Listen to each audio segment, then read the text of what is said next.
What's the odds of the American Indians taking over the United States again and controlling it? Mm-hmm. They said, it can't happen. Well, the Jews was out of Israel for 2,000 years. They got their country back almost the next day after Hitler tried to annihilate them, and they never fired a shot. Mm-hmm. I said, and God gave them their land back, or part of it. I said, now what's the odds of that, guys? 2,000 years they weren't in their country, and now they got their country back. They go, wow, I never thought about that, but you got a point. I said, Israel, I said, the safest place to be if there's a nuclear war is be in Israel. That's true.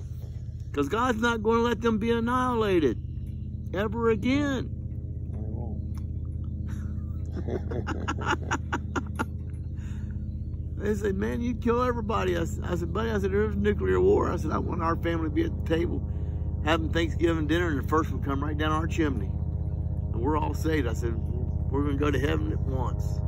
Helicopter we got here. We fly over all the place all the time, honey. Oh, yeah. There are markings on them? That's probably a medical helicopter. We used to see those black helicopters all the time. I've never seen them. Yeah, I've never seen them. They would fly low, too. They weren't exactly hidden. They're military. They're military, man. Yeah. There's always rumors of a base out there in Felicity. Well, Mark Hankey was working down in Felicity here last year or year before last, working on a house. And he said, all once they heard a buzzing noise. You know, they kept starting looking around and couldn't figure out what it was. Finally, they saw it. It was a bunch. They were flying in formation. It was a bunch of those little. They were small. He said they weren't real big drones. Oh, wow. Flying in perfect formation. Oh, wow. He said at least 50, maybe more. What? Yeah. And, you know, they flew out. He said then about 4, 5, 6 hours later again, they heard them again. They were flying the other direction. Wow. He said in perfect formation. That's insane, that many. Yeah. Yeah. He said at least 50. They're small. They weren't real big. Oh. They could use them to spy on you. Yeah. I'm right over here in Felicity. I'm sure. Yeah, they had 50 of them. They were looking for something. Mm-hmm.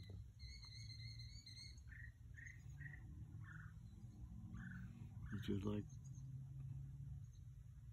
old George had those 12 ready to go for Benghazi, and they wouldn't let him deploy them. Yeah, that was insane. He's dead now. They killed him. He knew too much. They had that boy killed. Hillary or Obama or somebody did. Well, if he was, God knows he'll right the wrongs. Well, thank goodness George got saved. You know, when the church got saved. His parents weren't happy about it, but No. He's a good fellow. It's funny though. He studied about the Masonic Lodge. He said, "Your dad's right, Matt." He said, "It's satanic." He said, "The Catholic Church is satanic." He didn't like the Catholic Church. No. That's something Brett Puckett talked about when we were having lunch. About George? No, about the Catholic Church. I hate the Catholic Church. He's like, you know, he's like, I think the Catholic Church has sent more people to hell than anything else because there's so many. So many think they're good and they have no clue. They don't know anything. Don't know nothing. They took the word of the priest the entire time. They send a lot of... He said Matthew 5 talks about, you know, I called you Lord. I never knew you. Mm-hmm. Depart from me, I never knew you. Yeah, depart from me, I never knew you. Of course, there'll be some in all churches who do that, but there's some that can be a larger percentage than others. And I think the Catholic Church... I think Catholic Church can be very high. Yeah, sadly. You got a little bit of religion, a little bit of knowledge, but very little relationship with some of them. I've only worked with 2 of them that were Catholic that I knew were saved. And I asked them, I hard questioned them. And Sam, man, his wife happened to be a Baptist. And I said, you didn't get saved in the Catholic Church. He said, no. He said, I read my Bible. I guess she got on him, you know. Every church I've been in, there's been either people already there or people who started coming that were Catholic that took them a little bit, but they ended up getting saved. But he would not. He still stayed in the Catholic Church. I said, why do you stay in the Catholic Church? His family was very, very staunch Catholic. He said, I can't get out of it. He said, my family's all staunch. I said, you know it's wrong. And then that one lady that went to Brent's church, her husband just died. Her name was Debbie. His name was it Bill? One who had the cancer from the son. Well, anyway, I was over there visiting. I saw her a plaque up there. It's Sandman. And I asked her if she knew a Steve Sandman. She said, yeah. I said, that was my brother-in-law at one time. You know, she married his brother. Yeah.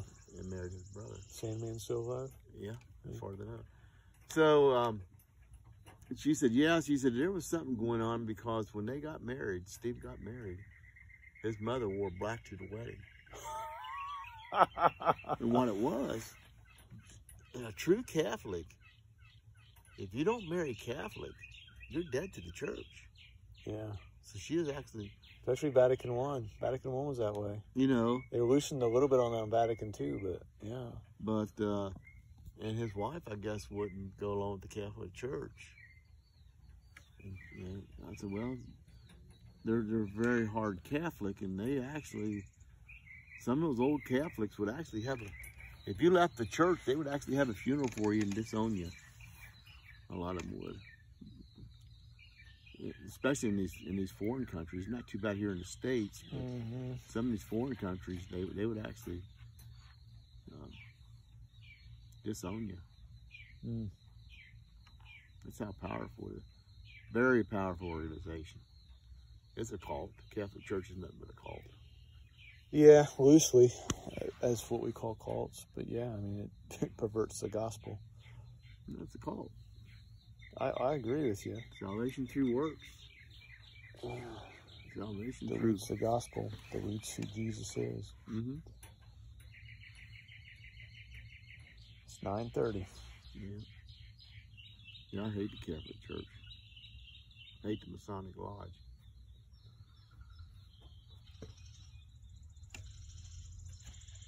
Yeah, I'm not a Masonic Lodge fan at all. They send a lot of people to hell. They're putting their faith in the Masonic Lodge. Well, when you have in your oaths, you can't wait until the white throne judgment to be judged by God. It shows their ignorance of what the word says. Stupidity.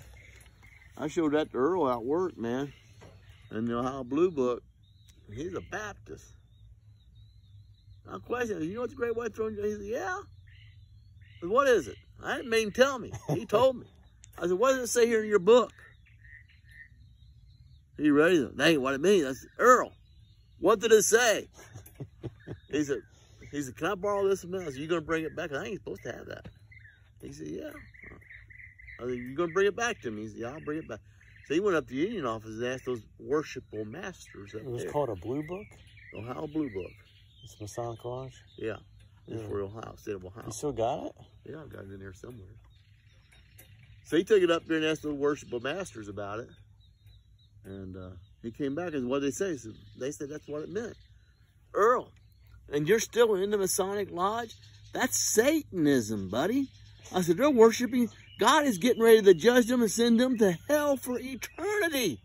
And they can't wait to stand there? I said, good night, Earl. What's the matter with you? Oh, even the union wouldn't talk to me about stuff. Oh, I was marked. Heck, you had to be a Mason in the union to go anywhere. Yeah. Period. Well, it's that way a lot of places. You don't move, you don't go nowhere. You got to be a Democrat too. Oh gosh. I wasn't neither. In fact, I taught against both. You don't think I had big X's on my back and on my chest? I had the company pissed off at me. I had the union pissed off at me half the time. Good thing you had a union. Only thing that kept me there was the Lord. I told him here, I said, you guys never fire me unless it's God's will. It's true. You're lucky you didn't get fired. I did get fired. I know you got fired once, but not permanently. And I got fired. Then look at, I just became a deacon at church. Yeah. And I told your mom, I said, now, honey, I said, let me tell you something. Within a year, something will happen. She says, what do you mean? I said, I took this deacon job. I said, mark it down. Within a year, there's something that's going to happen. It wasn't 6 weeks, I was fired. I remember that, yeah. And I went over and helped Joe. It was in February. The weather got up to 50 degrees for 2 solid weeks. I wired my barn. I went over there and helped Joe Hart start his church. Yeah, Went over there and visited with him. It was 50 degrees, man. That was in the year 2000. Sure did. Got my job back. Got all my money back, plus overtime I missed. And that's what I told you, this is what I want. Dave said, you'll never get this. He said, they won't do that.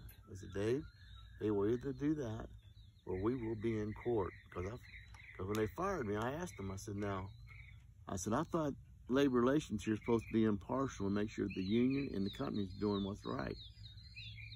What was it they even tried firing you for? They fired me for not knowing where the start button was at. And come to find out, they had the ones that I used, they had one of them disconnected. The way I always started it wouldn't start it because you had to go down past 2 machines that I did not run to start this lineup when it was turned off a certain way, and I didn't know it. I never had to do it before. I've been on job 6 months, but I've never had to do that. And that's dirty. Oh yeah. Well, and I even showed, we had a line down, and I even showed the electrician. She didn't know how to do it. I showed her how to bypass the stuff so we could get up and running. Yeah. It took a couple hours, and we got it up and running, got everything running. And this is about 2:15. We got off at 3:30. So I went to the restroom. When I came back, the lines were off. I said, Anita, what did you do? She said, I flipped that switch. I said, I told you didn't have to turn nothing off. And she flipped that main thing, and it turned everything off. And I tried to start it like I've always started, and it wouldn't start. She said, well, I want to start. I said, I don't know. You know, I'll hit this button is what I've always hit in the past. I went down there and checked other buttons and didn't see anything. I didn't know there was another one on down. And she found it.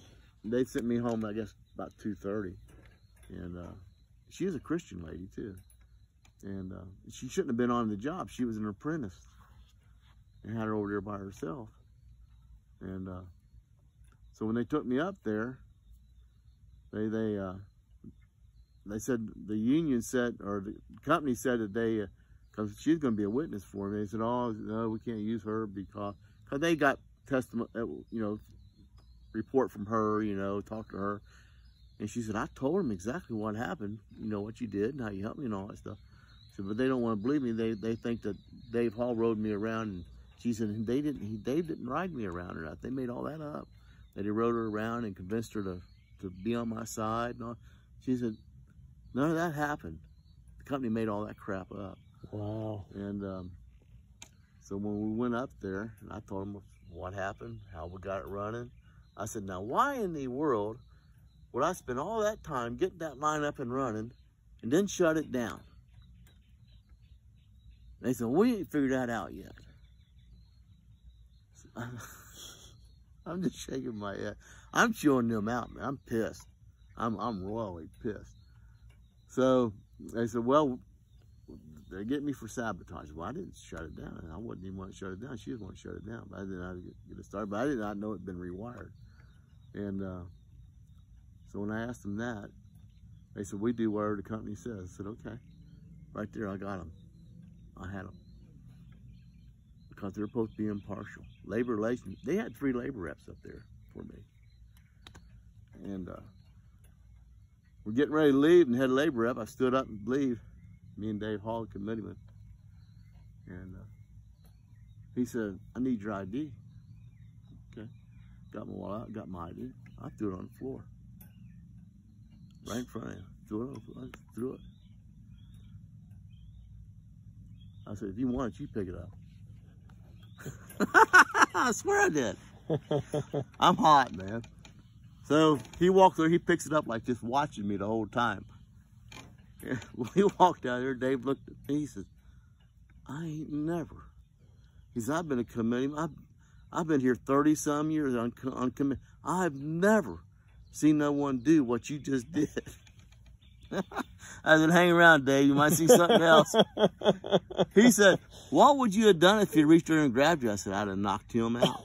I said, I would have laid him out right there on the spot. Yeah, he said, you would have, wouldn't you? I said, I was hoping he would grab a hold of me or something. I said, I'd have grabbed him, I'd have beat him to death. He said, I never got you back. I said, I'm allowed to protect myself. And I told Dave, I said, I want my job back. I want my overtime I'm missing out. I said, I'm not coming back underneath any type of, what do they call it, probation. Yeah. I said, I want all my vacation back. He said, I don't know. I said, I'm not coming back no other way. I said, we'll be in court. I said, they're supposed to be impartial. And they just flat said they were not impartial. I had it down, had Dave write it down. You write down everything's being said. Yeah. And I got every bit of it. But it was the Lord. I mean, I was being tested. The devil was trying to break me. And you know, like I told your mom, I said, something will happen within a year. It happened in 6 weeks.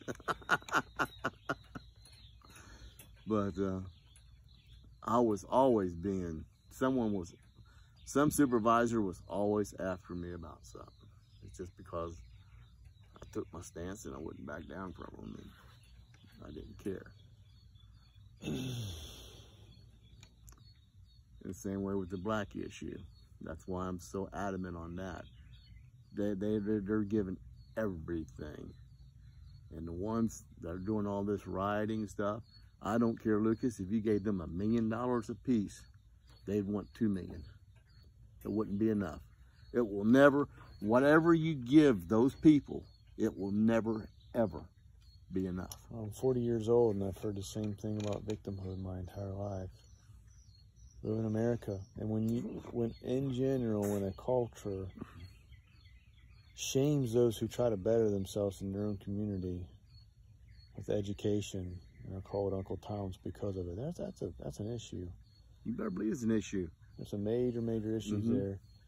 But at the end of the day, we can't always help what other people do. We can help what we do. Yeah. What Christ told We're us responsible for ourselves. Yeah. We're not responsible for everybody else.